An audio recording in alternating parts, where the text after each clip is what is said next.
안녕하세요, 정쌤입니다. 오늘의 주인공은 투싼 가솔린 1.6 터보 모델입니다. 작년 하반기에 출시가 됐기 때문에 오늘은 주행 위주로 꼼꼼히 살펴볼게요.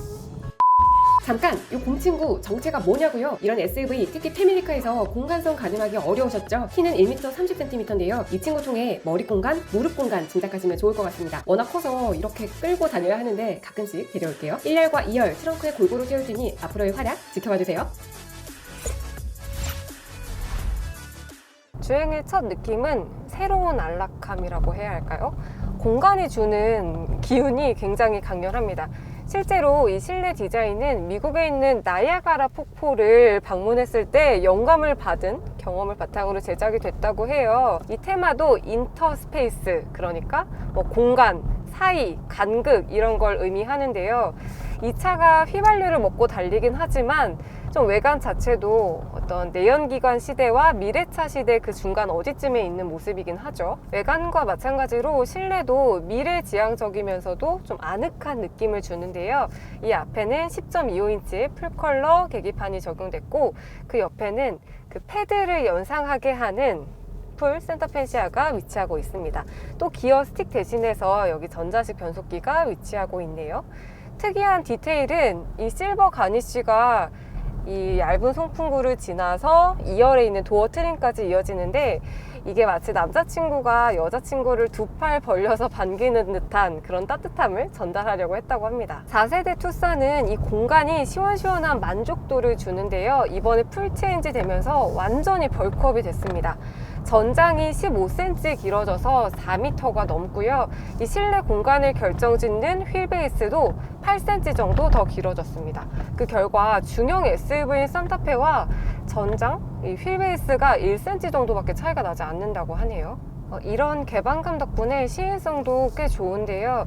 저희 투싼에는 그 HUD가 장착되어 있지 않아요. 대신에 이 대시보드 자체가 다른 차들과 비교해서 좀 높게 위치해 있기도 하고 또 이 계기판에 덮개가 없는 방식이에요. 그래서 시야 확보에 무리가 없고요.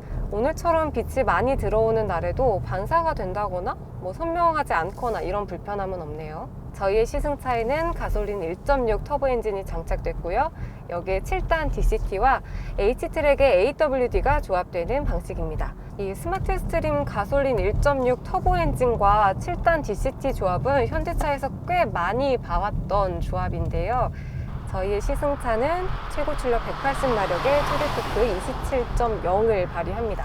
이 차가 차체는 커진 반면 무게는 한 80kg 정도 다이어트를 했거든요. 출력 대비 무게비를 줄인 덕분인지 이 180마력의 힘으로 1500kg의 중량을 끄는데 무리가 없어 보입니다. 이 묵직한 무게 안에서 7단 DCT가 재빠르게 반응을 해주고 있고요. 그리고 이 H트랙도 단단하게 도로를 받치고 있기 때문인 것 같습니다. 이 차가 시원시원한 만족감까지 주지는 못하지만 그래도 막 쥐어 짜내는 듯한 그런 답답한 거동을 보이고 있진 않네요. 펀드라이빙을 즐기는 운전자들에게는 여전히 재미없는 차? 조금은 정직한 차로 남을 것 같기는 해요. 다만 N라인과 N도 예고가 된 만큼 영역 확장을 어디까지 해낼 수 있을지도 기대를 해봐야겠죠. 투싼의 주행 모드는 여기 전자식 변속 버튼 앞쪽에서 바꿀 수 있는데요. 지금 에코, 노멀, 스포츠, 스마트 총 4가지입니다. 지금은 에코 모드인데요.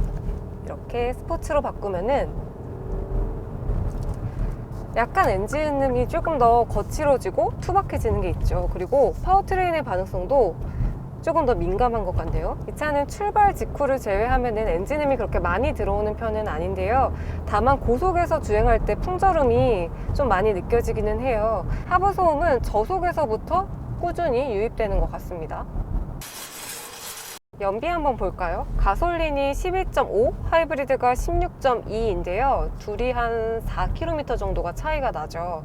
풀옵션 가격으로 보면은 가솔린과 하이브리드의 가격 차이가 300만 원 정도 차이가 나는데 이상하게 가솔린을 탈수록 하이브리드가 왜 인기가 많은지 알 것 같은 그런 요상한 기분이 드네요.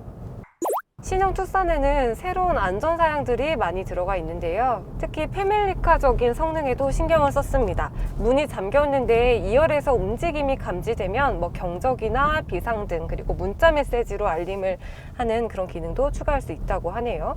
이 투싼에서 새로 선보였던 편의 기능들도 있는데요. 공기청정 기능이 보다 정교화됐습니다. 또 음성인식 기능도 고도화됐어요. 하나의 명령어로 이 공조와 시트 그리고 스티어링 휠까지 조정할 수 있는데요. 여기 휠 왼편에 있는 버튼을 누르고 네, 말씀하세요. 따뜻하게 해줘. 공조와 열선 설정을 변경할게요. 그러면 이렇게 엉뜨도 켜지고요. 여기 스티어링 휠 열선도 켜졌고 지금 난방도 이렇게 틀어졌네요. 여기서 근본적인 의문이 들죠. 현대차는 왜 이렇게까지 투싼에 공을 들이나? 네, 그 답은 준준형 SUV 시장이 가지는 의미에 있는데요. 준준형 SUV는 소형 SUV를 끌어주고 중대형 SUV를 밀어주는 일종의 허리 역할을 하고 있죠. 실제로 투싼이 2010년까지는 그 역할을 참 잘 해냈어요. 그런데 뭐 소형 SUV나 대형 SUV에 밀리면서 이러지도 저러지도 못하는 상황이 됐습니다. 그래서 현대차가 나름 이 투싼으로 실험을 한 것으로 보이죠. 그 결과 투싼은 현대차 SUV 중 처음으로 사전 계약 당일에 10,000대를 돌파하는 기록을 세우기도 했는데요. 가격을 보면은 가솔린과 디젤이 2천만 원 중반부터 시작을 하고 하이브리드가 2천만 원 후반대예요. 풀옵션을 넣을 경우 하이브리드는 3,900만 원까지 올라가는데요.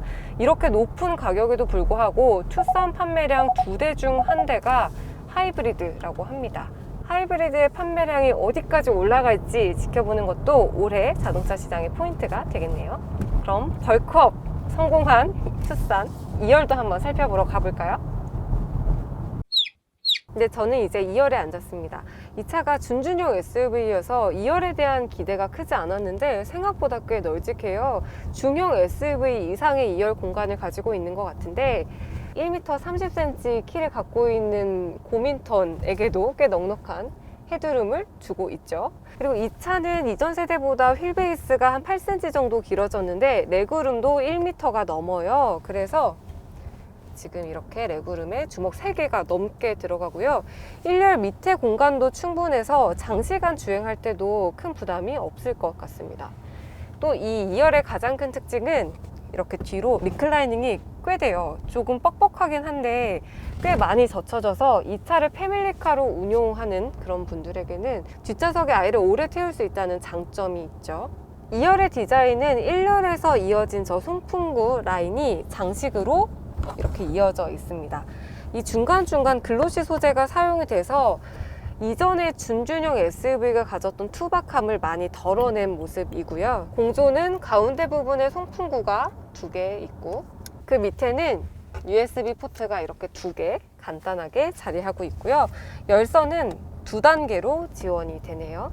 큰 차체만큼 트렁크도 상당히 넓은데요. 중형 SUV 수준인 622리터입니다. 특히 이 트렁크 양쪽에 위치한 손잡이를 당겨서 2열 좌석을 접으면 1,500리터가 넘어갑니다. 좌석이 풀플랫까지는 아니지만 이 차박으로의 활용도가 아주 높아질 것 같네요. 2열의 전체적인 승차감은 이런 일반적인 도로에서는 꽤나 부드러운 편인데요. 어떤 노면에 진동이 있거나 과속 방지턱을 넘어갈 때는 조금 딱딱한 편입니다. 2열은 1열과 마찬가지로 배기음이 많이 들어오진 않고요. 오히려 하부 소음은 2열이 조금 더 조용하게 느껴지네요. 네, 신형 투싼 가솔린 모델만 놓고 보면 전체적으로 무난하고 편한 차가 될 것 같은데요. 다만 하이브리드와 비교했을 때 가격적인 면을 빼면 꽤나 어려운 싸움이 될 것 같습니다.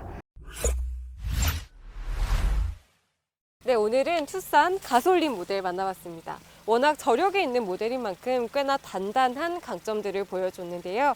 곧이어 만나볼 하이브리드에 대한 기대감도 높아지는 시간이었습니다. 오늘도 시청해주셔서 감사하고요. 다음에 또 멋진 차와 함께 돌아오겠습니다. 감사합니다.